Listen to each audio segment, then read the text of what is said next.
Buenos días a todos y a todas, todos los que estáis aquí de forma presencial como los que nos seguís a través de las redes sociales. Y vamos a abrir nuestras Biblias en un versículo muy conocido, en el profeta Isaías, en su capítulo 53 y versículo 5. Isaías 53, 5. Mas él herido fue por nuestras rebeliones, molido por nuestros pecados. El castigo de nuestra paz fue sobre él, y por su llaga fuimos nosotros curados. Señor, te damos gracias. Gracias por todo lo que hemos hecho hasta este momento. Gracias por la adoración, por la alabanza, Señor. Gracias por la intervención de los niños, Señor. Gracias por los anuncios y ahora en este momento, Señor, en estos momentos de compartir tu palabra, Señor. Te pido que tú me unjas con tu Espíritu Santo, Señor, y que sabemos que tu palabra nunca vuelve vacía, Señor, y confiados en esto, te damos las gracias. En nombre de Yeshua HaMashiach. Amén.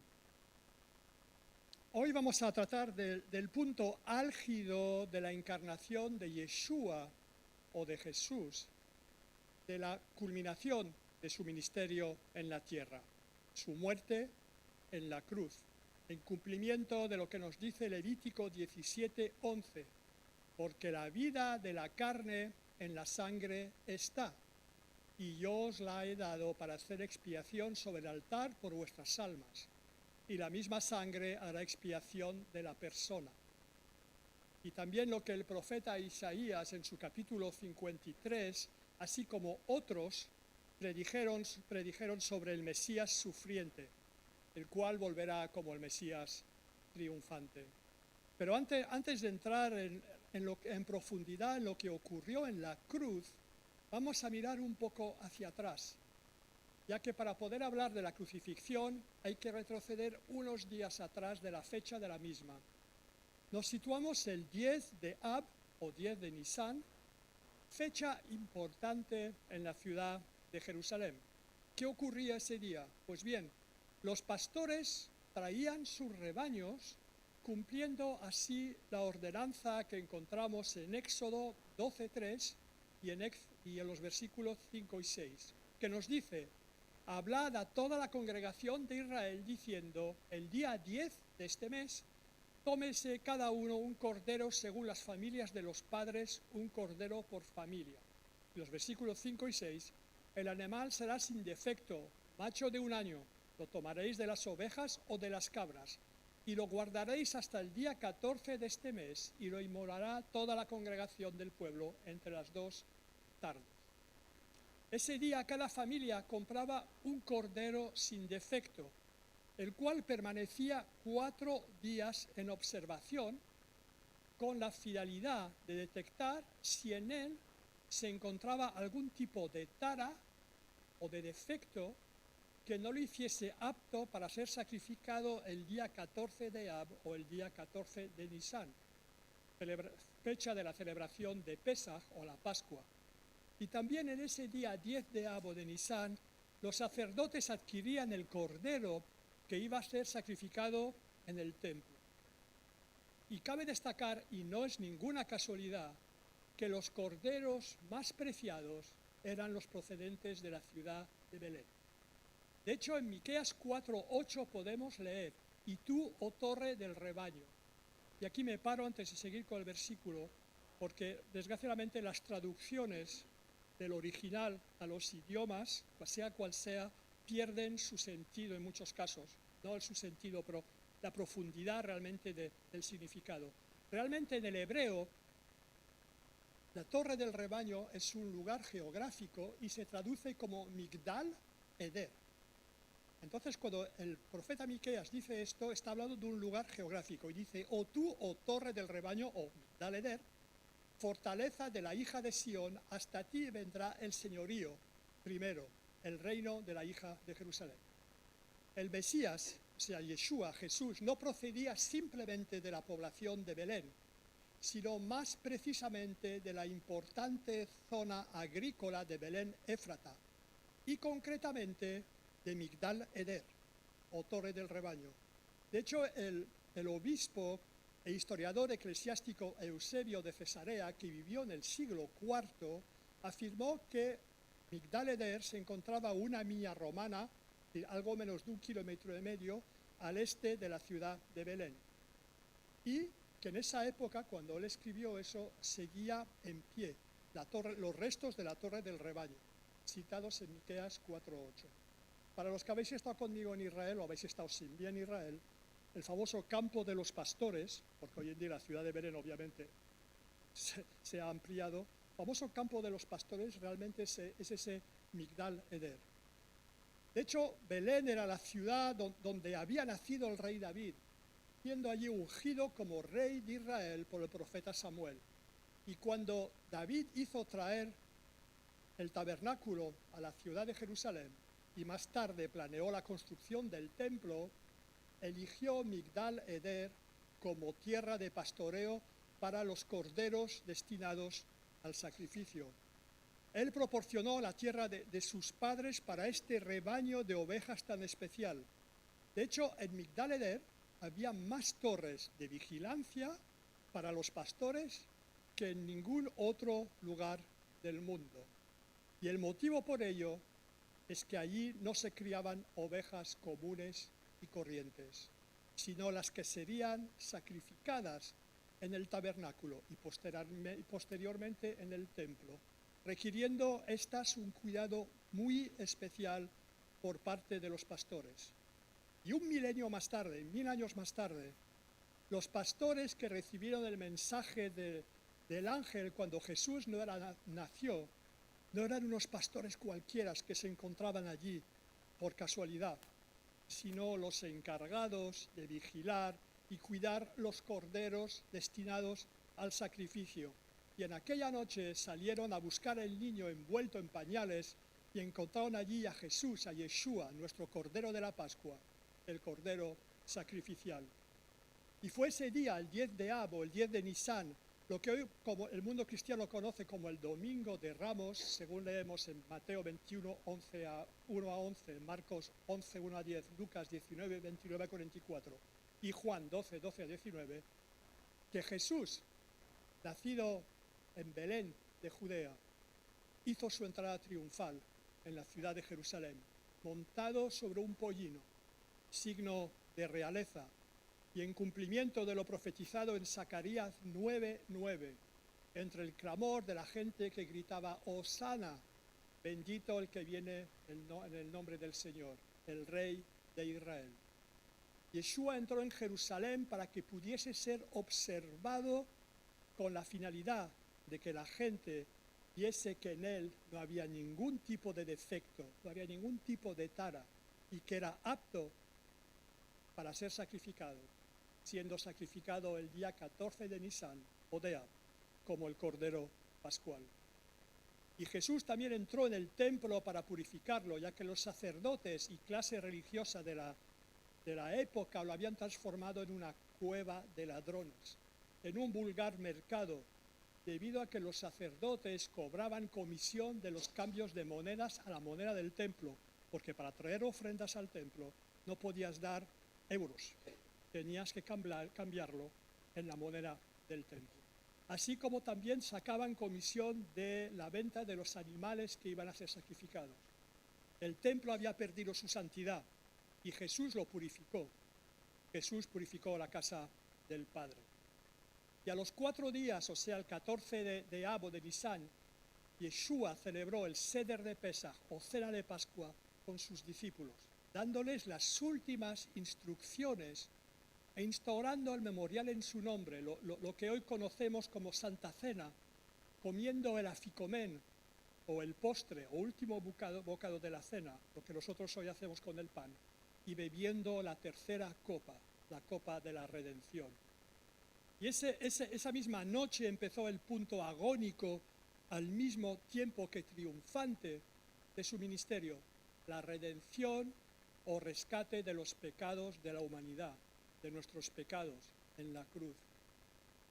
Yeshua fue a Getsemaní con sus discípulos, orando al Padre en una profunda y mortal tristeza que sobrecogía su alma, tal y como nos dice Mateos 26:38.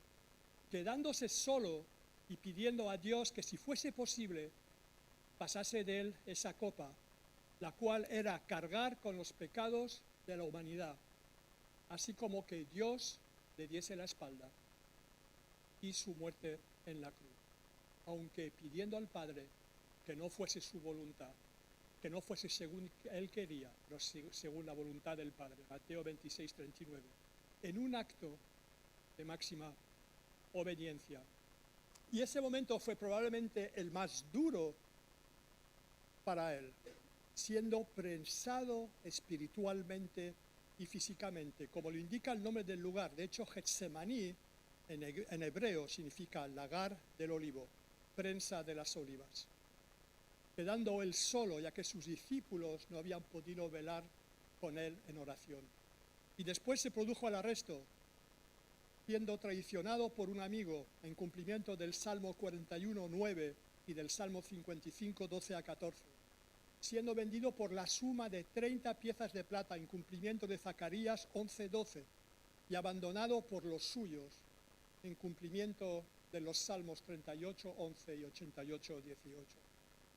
Finalmente fue llevado a las autoridades religiosas, los sumos sacerdotes, a las autoridades judías, concretamente Herodes, y a las autoridades romanas o gentiles, es decir, no judías, Poncio Pilato, donde sufrió un juicio injusto, siendo calumniado, despreciado, desechado, maltratado por nosotros. Y digo bien por nosotros, porque él murió por nosotros, aunque no estuviésemos allí físicamente. Cumpliendo así lo que el profeta Isaías predijo en el capítulo 53 de su libro, siendo condenado a muerte, a una muerte cruel, despiadada, desgarradora, muy preciada por los romanos, la cual había sido tomado prestada a los partos, la muerte en una cruz, siendo colgado de un madero, clavado en el mismo, maldito de Dios por nosotros, según se nos dice en Deuteronomio 21, 23. Una agonía que duró 6 horas. Con ello, con la cruz, el león de la tribu de Judá fue hecho cordero por nosotros. Tomó el lugar que merecíamos para darnos vida eterna, vida en abundancia en su sangre, resucitando al tercer día. Pero la agonía de Jesús no fue silenciosa, ya que pronunció 7 palabras o frases memorables, en las que encontramos resumido lo más extraordinario del carácter de nuestro Señor y del plan divino para el ser humano. Fue en la cruz, sin ningún lugar a dudas, donde la belleza del carácter de Cristo alcanzó y alcanza su máximo esplendor. En la hora de mayor oscuridad, sus palabras brillan como oro refulgente.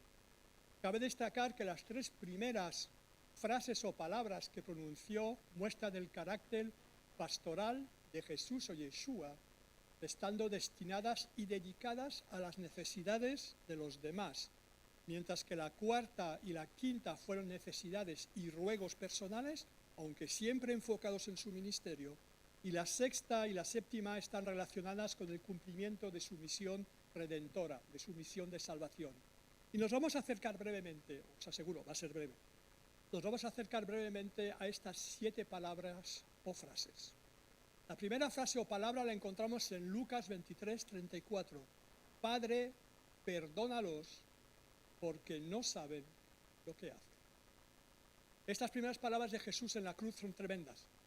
Después de haber sufrido los escarnios, maltratos y ser clavado en una cruz, sus primeras palabras son de perdón para sus enemigos.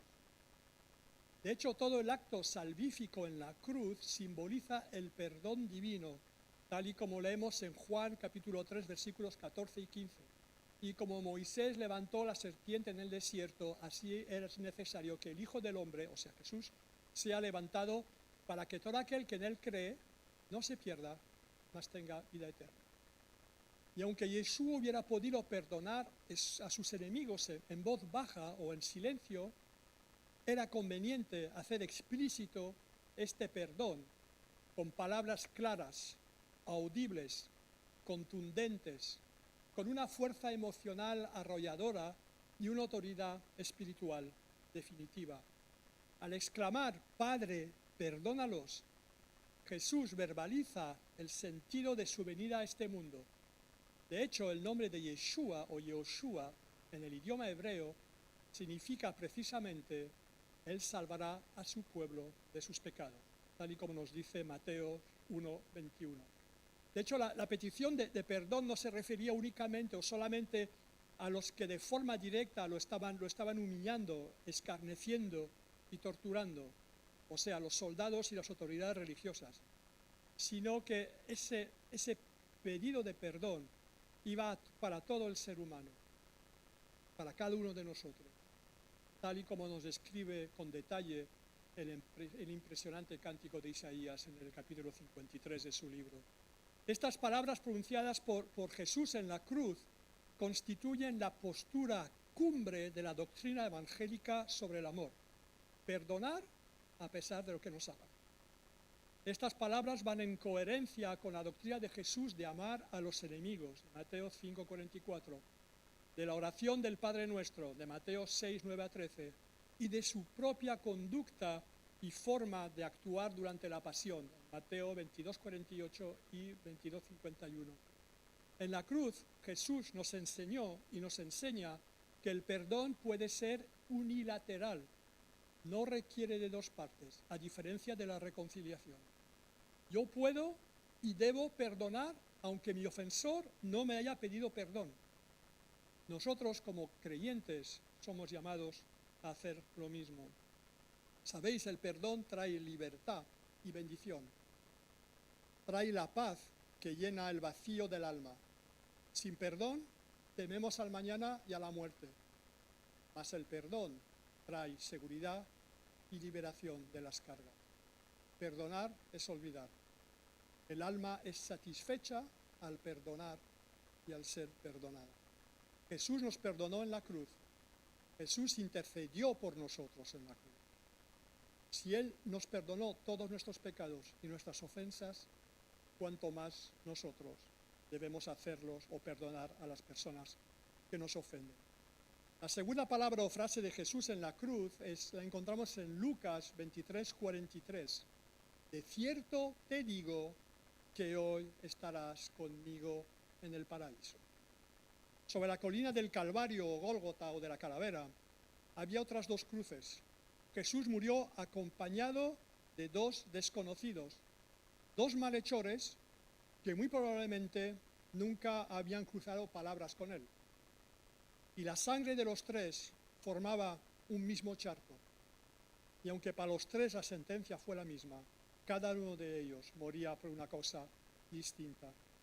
Y uno de los dos malhechores blasfemó en la misma puerta de la muerte, gritando, ¿no eres tú el Cristo? Sálvate a ti mismo y sálvanos a nosotros. Lucas 23:39. Este había oído a quienes insultaban a Jesús. Había podido leer el título que habían escrito sobre la cruz, Jesús Nazareno, Rey de los Judíos. Y ese malhechor era un hombre desesperado que gritaba de rabia contra todo. Y cabe la posibilidad que tuviese su parte de razón. Pero este malhechor no supo ver la salvación que se le ofrecía en el último suspiro de su vida. Y en otra cruz estaba el otro malhechor, el cual también había insultado a Jesús en un primer momento, Marcos 15:32. Pero este pasó de la mofa a sentirse impresionado por el comportamiento de Jesús en la cruz.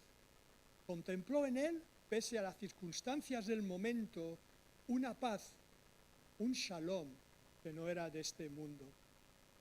Podía ver la mansedumbre de Jesús. Visualizó algo distinto a todo lo que había conocido hasta ese entonces. Incluso le oyó pedir perdón por los que le ofendían. Y esto condujo a ese hombre a una súplica sencilla, pero llena de vida. Jesús, acuérdate de mí cuando estés en tu reino. Este ladrón reconoció y vio en Jesús al Mesías, vio en Jesús a Yeshua HaMashiach, haciendo algo diferente a todos los demás que estaban allí condenando a Jesús y vituperándole.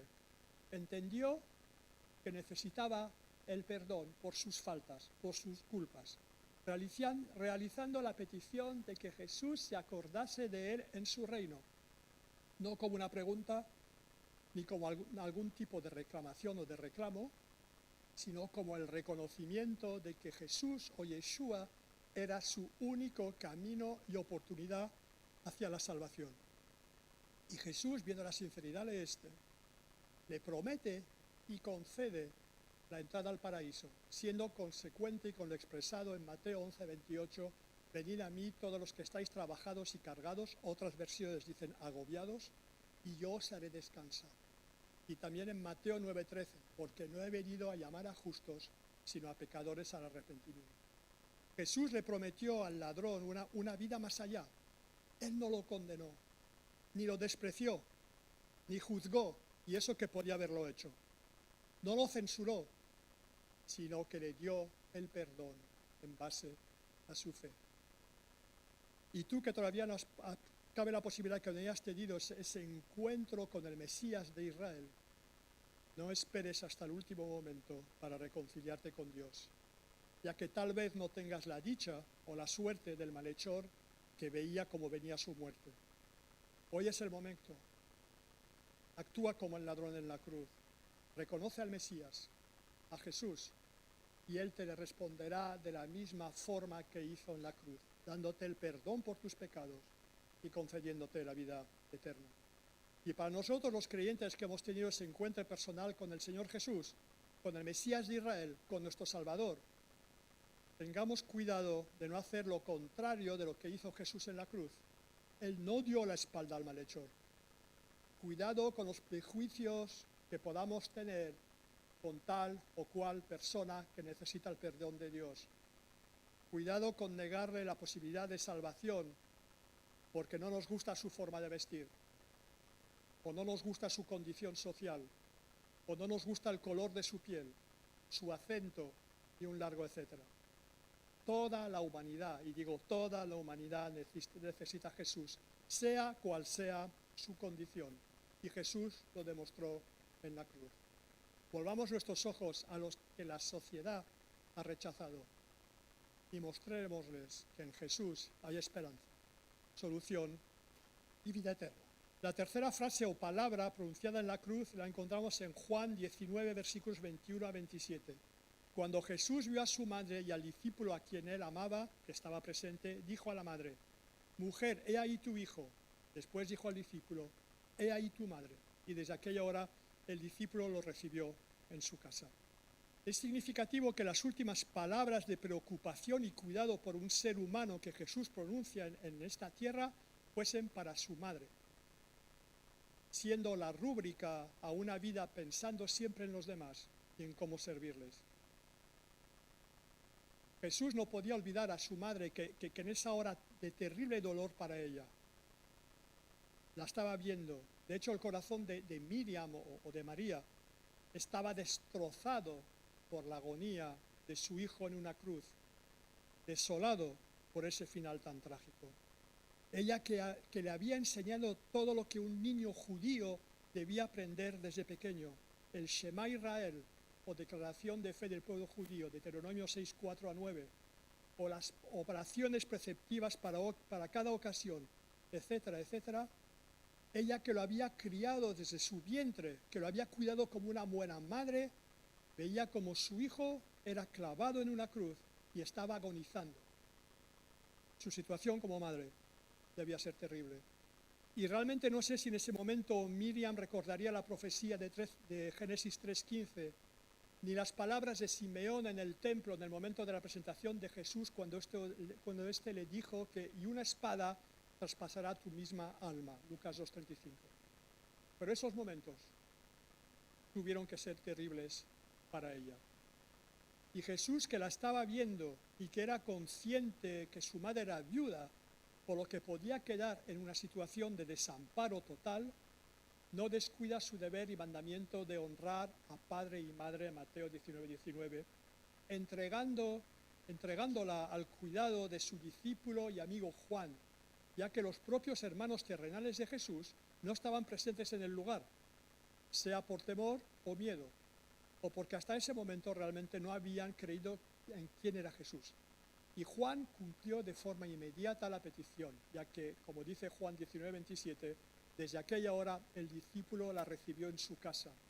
De hecho, el ejemplo de Jesús en la cruz, preocupándose por el desamparado y el necesitado, debe ser un ejemplo que debemos seguir como creyentes, amando a nuestros prójimos como a nosotros mismos. En la cruz Jesús nos muestra su amor por la humanidad, no solo en temas espirituales, sino también en temas materiales y terrenales, mostrando así un amor verdadero y completo por los demás. Y tras haber pronunciado las 3 primeras palabras o frases en la cruz dirigidos a los demás, en una última tarea pastoral de servicio, Jesús contempla sus propias necesidades en la 4ª y 5ª palabra o frase, aunque enfocado en su ministerio. De hecho, la 4ª frase o palabra la encontramos en Mateo 27:46, donde dice, Elí, Elí, lama sabactani, esto es, Dios mío, ¿por qué me has desamparado? Esta frase pronunciada por Jesús es una oración tomada del Salmo 22, que cabe la posibilidad que recitase completamente.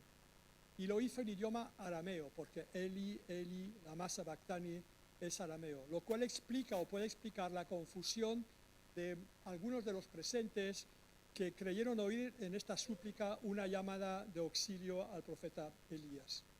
De hecho, estas palabras fueron pronunciadas en la hora, cerca de la hora 9, momento de su muerte, después de estar casi 6 horas clavado en la cruz, y después de que, desde la hora 6ª, hubiesen tinieblas sobre toda la tierra, tal y como nos dice Mateo 27:45. Y en esas 3 últimas horas de agonía, Dios escondió literalmente su rostro de Jesús. La soledad y lejanía o sentimiento de lejanía del Padre marcan el máximo dolor de Jesús.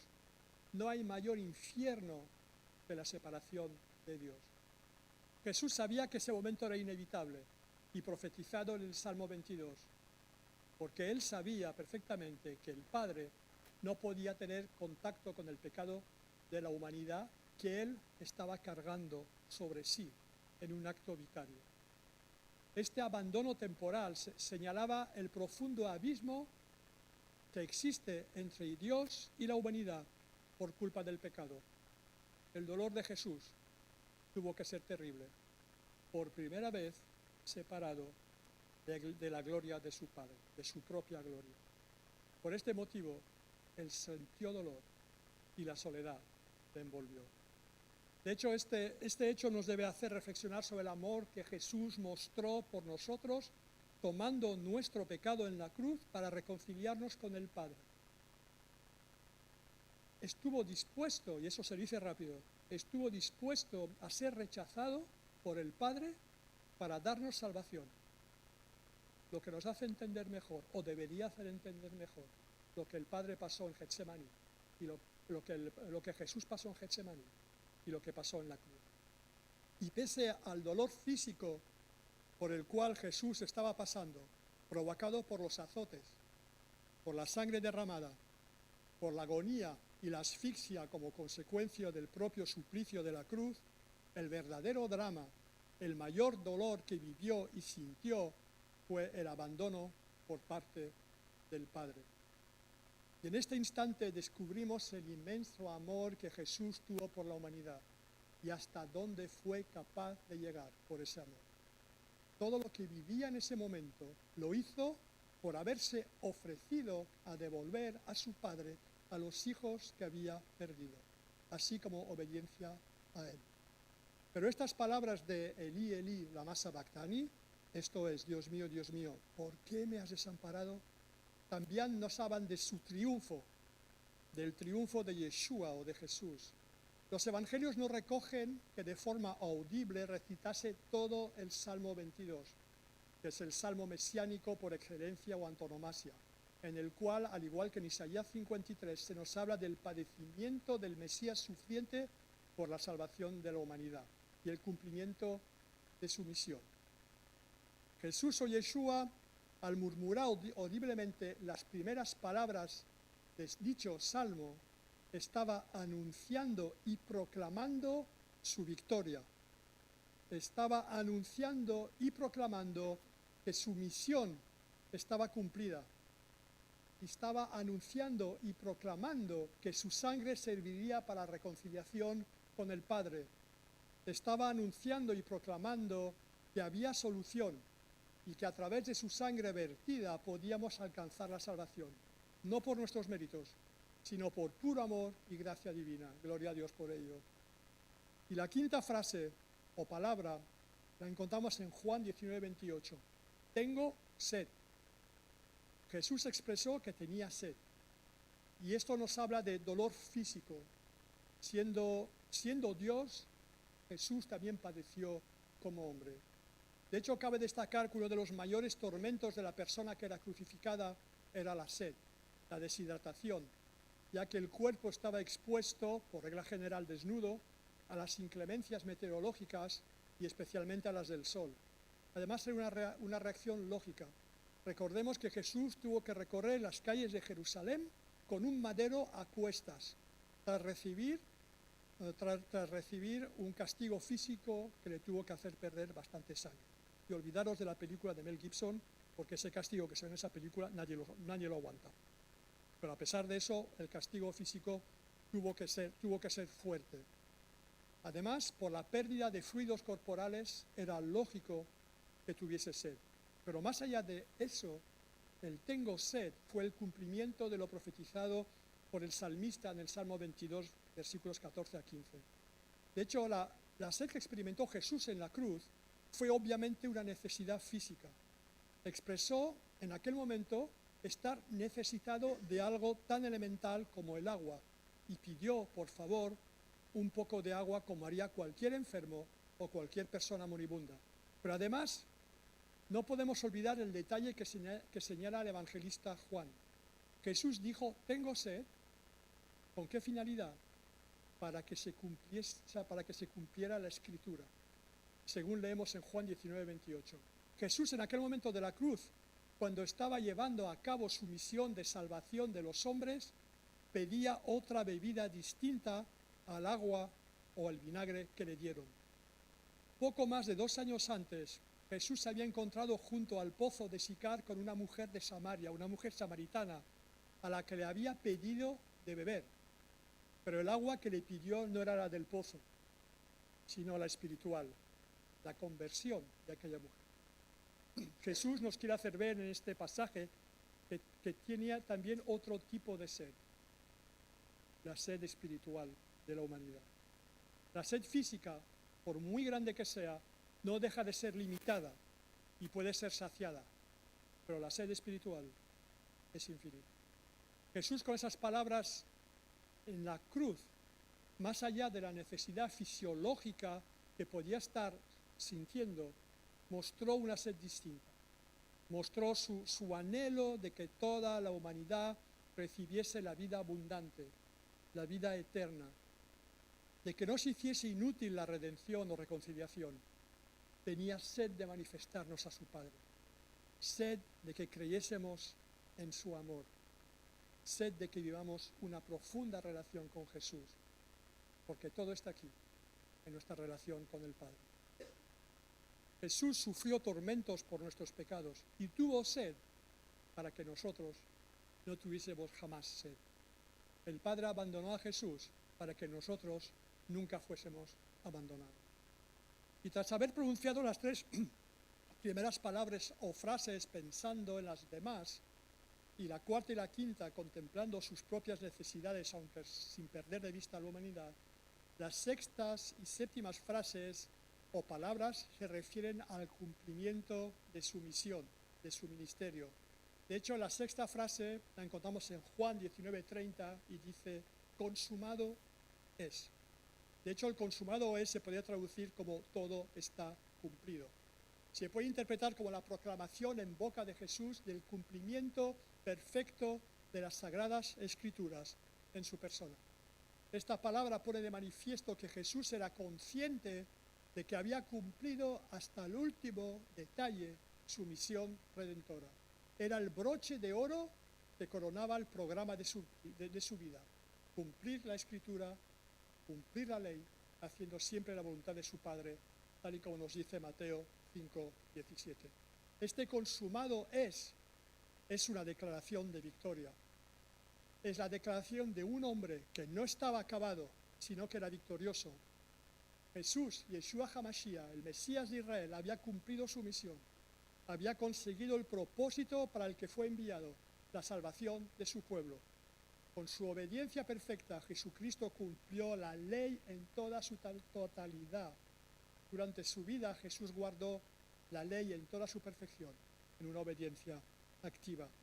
En su muerte en la cruz, Jesús llevó el castigo que requería la ley para todos aquellos que rompían sus ordenanzas, cumpliendo así Jesús con ella. Por medio de su vida y su muerte, somos justificados ante Dios el Padre. Somos justos porque su justicia nos es contada por medio de la fe.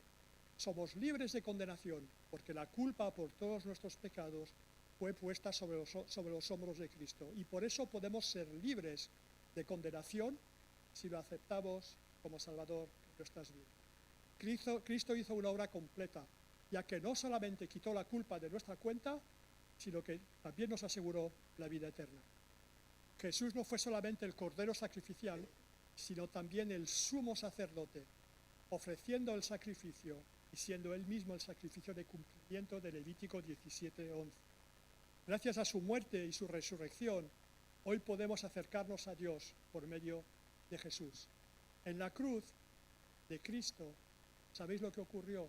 El diablo fue vencido, la ley fue cumplida y nuestro pecado fue quitado. No hay acusación. El abismo de separación entre Dios y los hombres ha desaparecido. La cruz de Cristo revela la justicia divina. La cruz abre la puerta al cielo a todo aquel que cree. Y todos estamos esperando el día en el cual el león de la tribu de Judá volverá, ya no como el Mesías sufriente de Isaías 53 y del Salmo 22, como el Cordero sacrificial, sino como el Mesías victorioso que restaurará completamente Israel y se llevará al pueblo redimido. Y la séptima frase o palabra la encontramos en Lucas 23:46 y en Juan 19:30. Padre, en tus manos encomiendo mi espíritu. Y habiendo dicho esto, expiró. Y habiendo inclinado la cabeza, entregó el espíritu.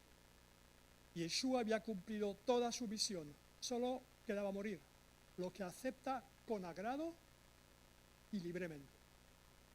Jesús, dando así el cumplimiento a la profecía del Salmo 22:8, puso su espíritu en manos de su Padre amado.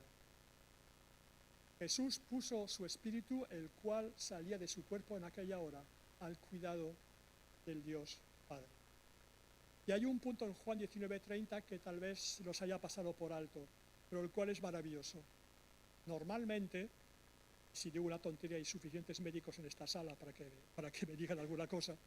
Normalmente cuando una persona fallece, primero muere, lo que tiene como consecuencia que su cabeza se inclina como consecuencia del fallecimiento. ¿Cierto? Normalmente. Puede haber casos. Normalmente si una persona está así y se muere, según como esté, la cabeza le va a hacer así, o así. Pero en el caso de Jesús fue lo contrario. Primero inclina la cabeza y después entrega el espíritu o fallece, mostrando así que la muerte no arrebató la vida de Jesús, sino que la entregó por su propia voluntad, mostrando su plena autoridad sobre la muerte. Si él no hubiese querido, la muerte no hubiese podido enseñorearse momentáneamente de él, ya que a los 3 días resucitó, sino que él mismo permitió que la muerte se lo llevase con la finalidad de cumplir plenamente su misión de morir por nuestros pecados y darnos salvación, cumpliendo así lo que dijo en Juan 10, versículos 17 a 18. Por eso me ama el Padre, porque yo pongo mi vida para volverla a tomar. Nadie me la quita, sino que yo de mí mismo la pongo.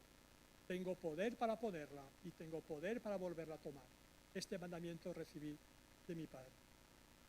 El hecho de que Jesús entregase su espíritu de forma voluntaria en la cruz, cumpliendo su misión, tuvo, entre otras consecuencias, que el velo del templo se rasgase, eliminando así la separación que había entre el lugar santo y el lugar santísimo, donde solo se podía entrar una vez al año, y el sumo sacerdote, porque allí estaba la presencia de Dios, y allí no se podía entrar, permitiéndonos el libre acceso al Padre mediante la sangre de su Hijo, vertida por nosotros, una vez por todas, por nuestros pecados, y haciendo nula la necesidad de tener que sacrificar animales de forma periódica por nuestras culpas, cumpliendo de una forma definitiva con el significado de la Pascua o de Pesaj y con el significado de Yom Kippur o Día del Gran Perdón.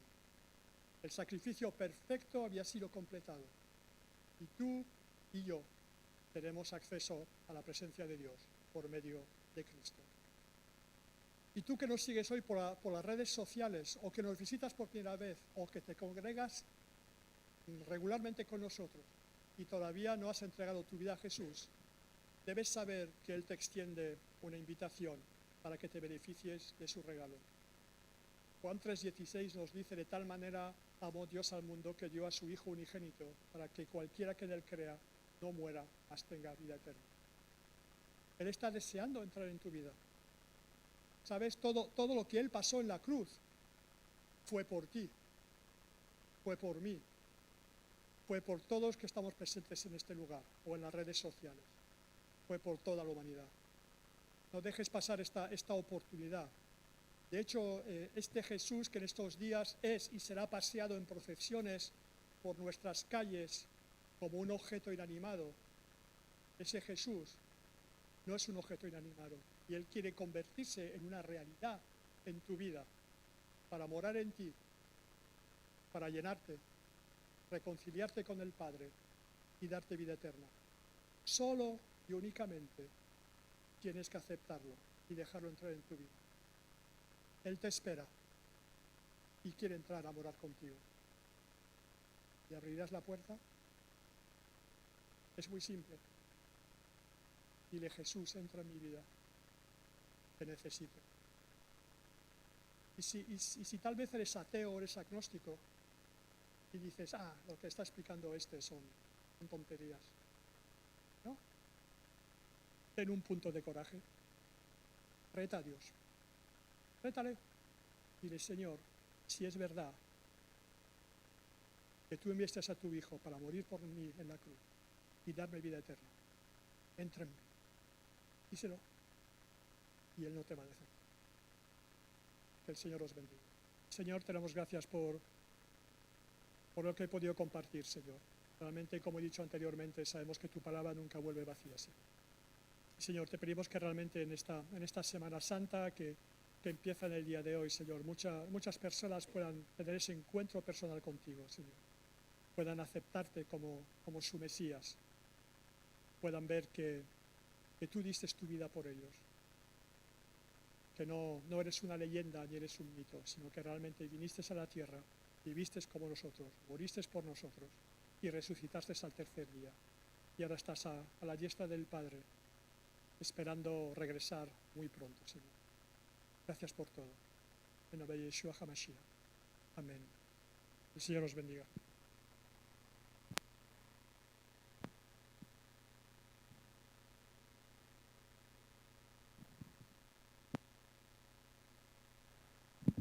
Iglesia, que el Señor te bendiga, que tengas una hermosa semana.